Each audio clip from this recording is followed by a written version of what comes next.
Ahora sí. Bueno, tenemos 12 o 15 minutos de preguntas. Esto es un lujo. A ver, vamos a ir de atrás para adelante, ya que recientemente hablábamos de hígado. Doctora Maya, ¿usted quiere hacer algún comentario, una pregunta? ¿Cómo les va? ¿Cómo andan? Bueno, la verdad que muchas gracias, muy buenas las presentaciones y sabía que Mónica quería que participara porque los pacientes que tenemos en común son bastante complicados y comentarios son, bueno, lo que decía Daniel, esto de los últimos trabajos, pensando que no son diferentes enfermedades, sino tal vez diferentes periodos. Tenemos pacientes que empiezan con enormes eosinofilias, nadie les encuentra el diagnóstico y en el curso de los años de ser chiquitos, tengo algunos que primero tienen diagnóstico de colangitis esclerosante y en el tiempo que son años, porque ahora tienen 14, 15 años y yo los sigo desde los 2, ahora sí son una inflamatoria también.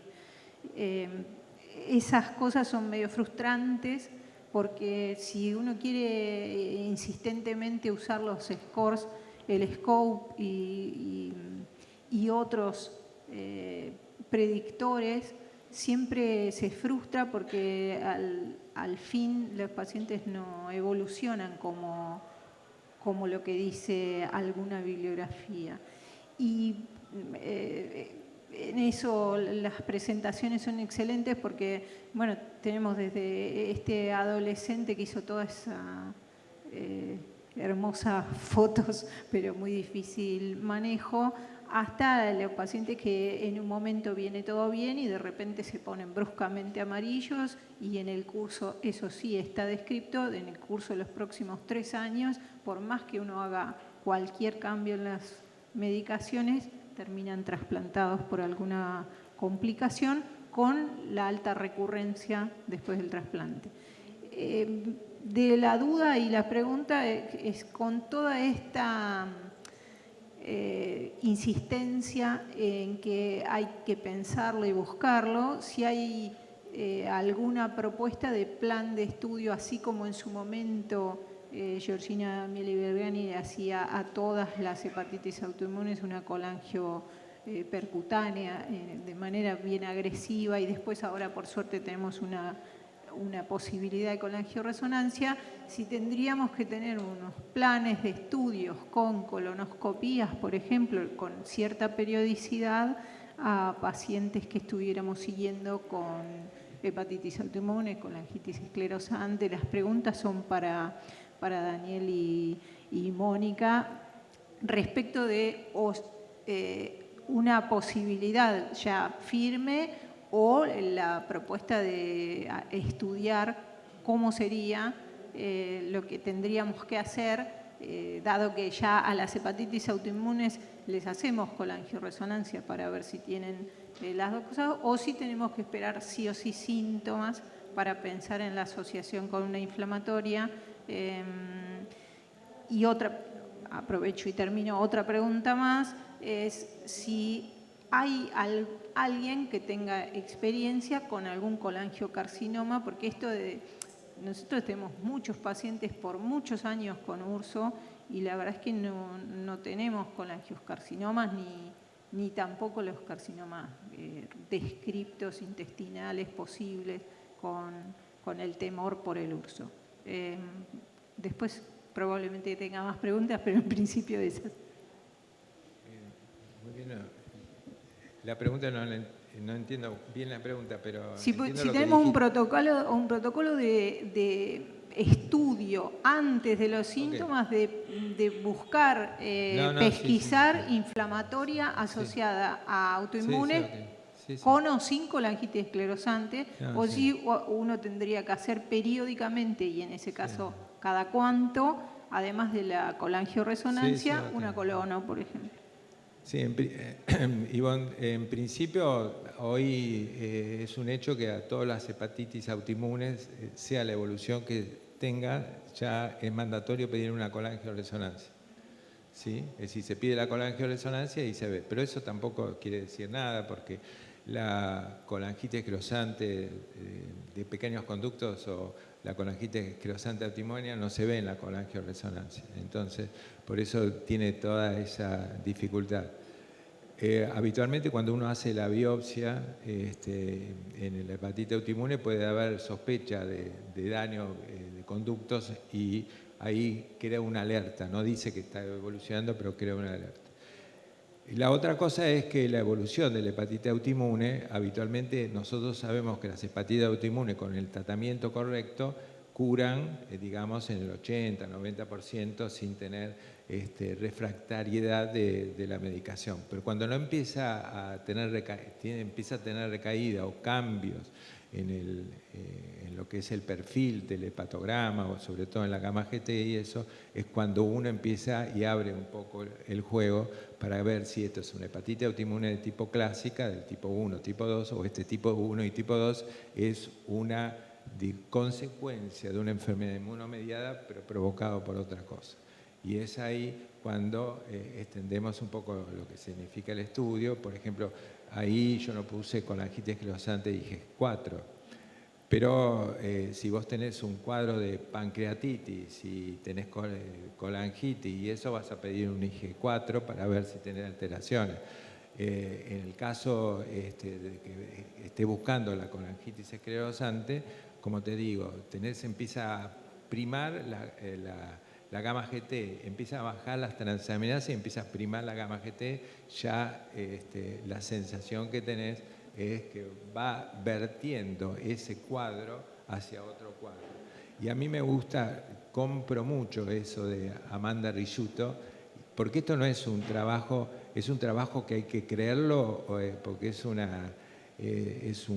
trabajo que no tiene el esquema de trabajo, sino es un comentario en el Journal of Pathology, y que yo compro ese comentario. Yo creo que es un proceso evolutivo de una enfermedad inmunomediada. Es lo mismo yo pensaba, hace años nosotros llamamos la hepatitis del celíaco.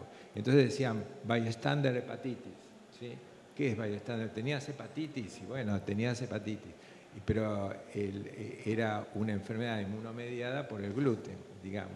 Cuando se va el gluten se curaban los pacientes. Acá lo que pasa es que la enfermedad inflamatoria, como en los procesos articulares y todo, tiene muchos componentes y de actividad inflamatoria, de diferentes cosas, como también lo mostraba el doctor Amil, con las diferentes presentación de citoquinas y todo, y muchos ambientes que de ahora en más se entiende un poco más de lo que está pasando. Eso. Clarísimo que desde los trabajos de Georgina Amiel y Bergani, con esas invasividades de las colangios percutáneas y ahora la posibilidad de colangiorreso, le hacemos colangiorreso a las hepatitis autoinmunes. Mi pregunta es si le tendríamos que hacer colono y a partir de cuándo, a quiénes, solamente si tuvieran síntomas. ¿Hay algo como eosinofilia que nos haga pensar que hay que ir para ahí? A ver, si puedo responder en parte tu pregunta. Nosotros hacemos como screening para pesquisar enfermedad inflamatoria en ciertas enfermedades inmunomediadas. De hecho, nos vienen los pacientes de oftalmología con sus uveitis autoinmunes, en donde nosotros le pedimos un laboratorio, marcadores ASCA y ANCA, y le pedimos en materia fecal calprotectina, y a partir de ahí vemos si tenemos que avanzar en nuestros estudios. Con lo cual, también en las hepatitis autoinmunes, como pedimos el screening para anticuerpos para enfermedad celíaca, también pedimos ANCA y calprotectina en materia fecal. La cuestión es que quizás en los pacientes con una enfermedad cirrótica, enfermedad avanzada con hipertensión portal y con colopatía hipertensiva, y preguntamos cuál es el rol de la calprotectina, porque muchas veces puede estar alterada por esta situación. Entonces, en esos pacientes no solo confiamos o hacemos la calprotectina, sino en ellos seguimos y escalamos a una, colonoscopía, ¿no es cierto? Eso es lo que habitualmente hacemos desde nuestra parte. ¿Está respondida, Ivonne? Sí. Bueno, gracias. Sí, gracias, muy amable. Creo que Jorge tenía una pregunta para... Dos preguntas cortitas. Una sobre la piel. ¿Se está de acuerdo que en pacientes con enfermedad metastática severa se debería buscar también el riesgo de enfermedades monogénicas que pueda explicar la evolución tan grave? Y la otra cuestión sería para Daniel sobre la plaza de vancomicina en la colangiopatía esclerosante. Sí, por supuesto, a estos pacientes hay que pesquisarlos, así que me parece correcto desde ese lugar. Lo que vemos muchas veces, hoy escuchaba también a la doctora reumatóloga, sí, que decía que muchas veces estas patologías inclusive no se dan más de una en simultáneo en un paciente con enfermedad inflamatoria. Nosotros también, me quedé pensando en eso, nosotros también hemos tenido algunos pacientes que se han dado de manera excepcional y muchas veces hay que pesquisar eso, entre otras cosas, y buscarle otras patologías. ¿Sí? Muchas veces la piel no es tan fácil, a veces uno piensa que es lineal y vemos que muchas patologías se pueden dar en simultáneo, inclusive que se dan de manera dinámica, esto que decíamos de que el curso de una misma patología no siempre es lineal a lo largo de la evolución del paciente y muchas veces puede requerir el pesquisaje de otras enfermedades, así que sí me parece correcto eso. Muchas gracias. ¿Y la vancomicina qué rol tiene?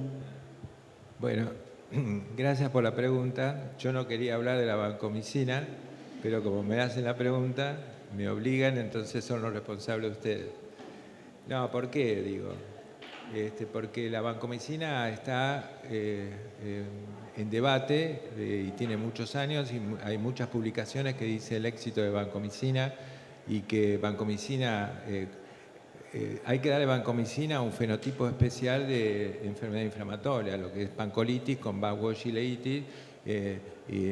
No se da vancomicina a un paciente que tiene esto y que tiene una colitis ulcerosa del lado izquierdo, que toma el recto, que tiene un Crohn, eso es otra cosa. Pero este mecanismo, y por eso salen los mecanismos de estos inmunes, de la microbiota y todo lo demás, y está demostrado. Kenneth Cox, que yo conozco bien, hicieron los trabajos primero de vancomicina y ellos tenían la idea de que mejoraban los pacientes, pero digamos, como la vancomicina se comportaba como un inmunosupresor, parecía.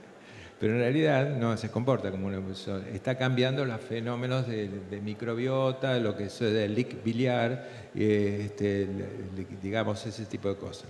En el trabajo que yo le mostré, que tampoco le dije nada de la vancomicina a propósito, que muestran que vancomicina versus otros antibióticos no tiene diferencia. Ese trabajo recibió, enseguida que se publicó, 4 cartas del editor.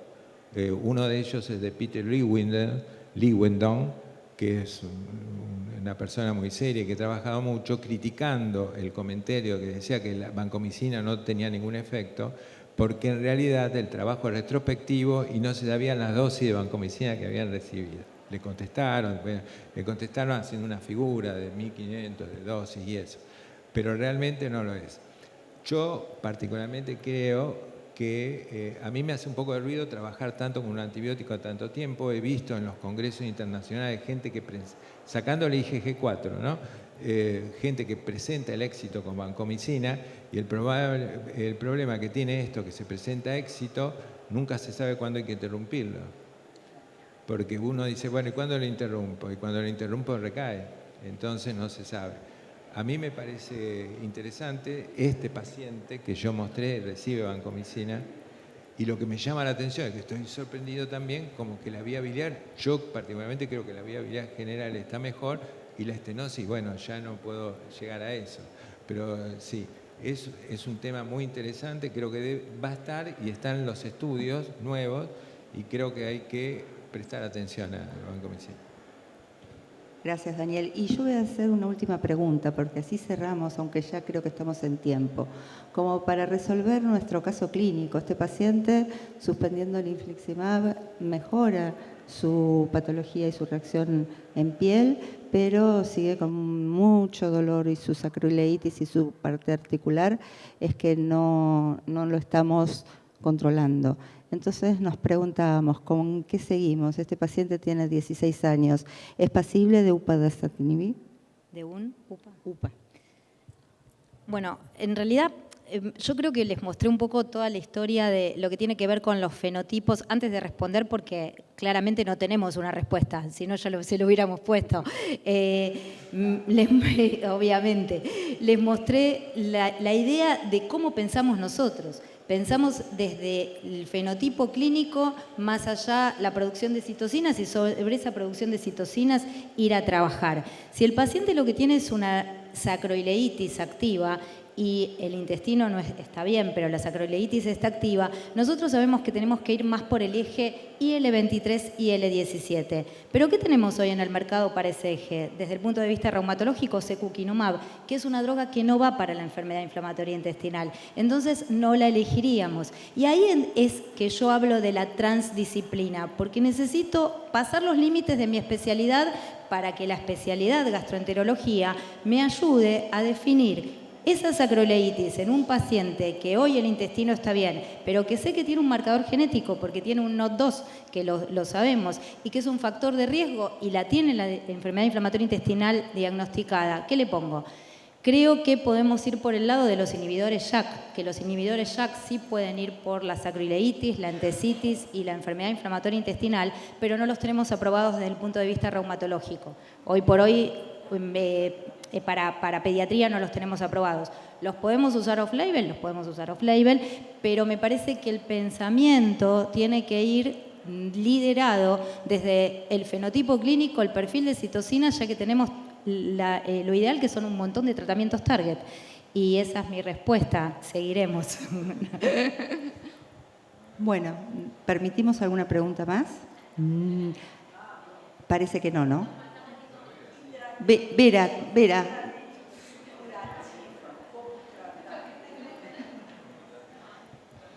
Bueno, preguntó sobre el tratamiento de hidradenitis supurativa. En realidad el tratamiento lo vamos a dirigir en función del cuadro de la severidad que tenga esa hidradenitis, ¿sí? Porque hay cuadros de hidradenitis que son leves, severos. Los cuadros severos los vamos a manejar con biológicos, hoy lo que tenemos aprobado principalmente es el adalimumab, sí.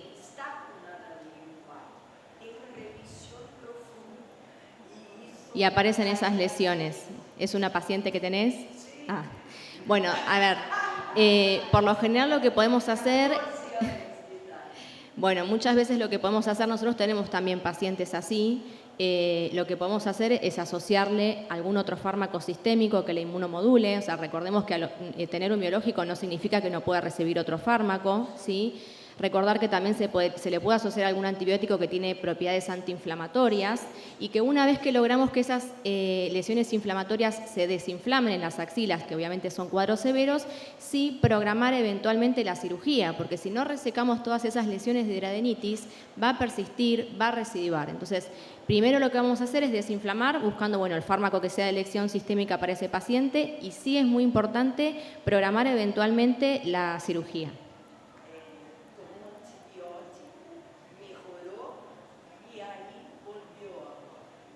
Y ahora está mejor, sí.